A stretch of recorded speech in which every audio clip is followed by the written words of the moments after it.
Gusto nyo bang ganitong content? Madali lang yan. Sundan nyo lang ang gagawin ko ha, para mayroon na kayong content araw-araw. Ganito lang yan mga Kadimax. Siyempre kukuha tayo ng isang clip lang ang kailangan natin. Isang clip. Kunwari ano tayo dyan,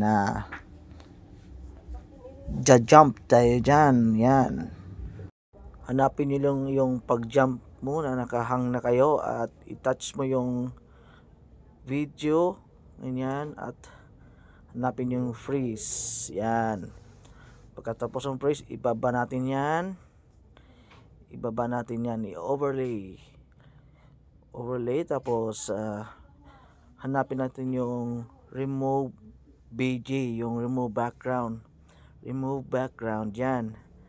At syempre magbabrush tayo dyan, brush yung lato-lato, adjust natin into 1 at i-pinch mo lang yung screen para lalapit yung mukha natin at magbrush na tayo, magpintura pa, ganyan yan.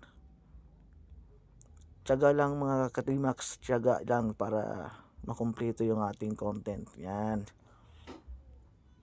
Siguraduhin na hindi yan lalampas sa may kamay para malinis din yung ating gawa. Yan lang yan, okay. Ayan na mga Kadimax, try natin na yan na i-play kung goods na ba. Yan. Whoop. Ayan, naiwan ang palaka sa ere. Okay. Ang gagawin natin yan, i-adjust natin yan sa unahan dyan at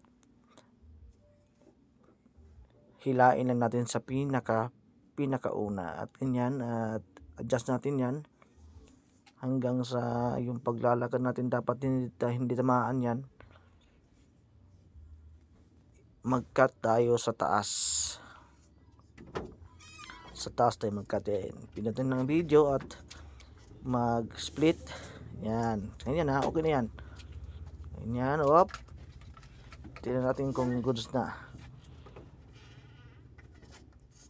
Alright, ayan, at syempre naiwan pa rin at kailangan natin mag-split dyan sa may para continue na yung pag-jump ni D-Max.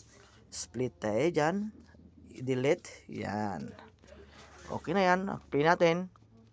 Alright, ganyan lang yan mga Kadimax. Wow. Ayan na mga Kadimax, ito na yung resulta sa ginawa natin na content na parang palaka si D-Max. Ayan, tatalo na yan at may isang bang. Ganyan lang mga Kadimax. Sana nasundan nyo ha mga Kadimax. Salamat.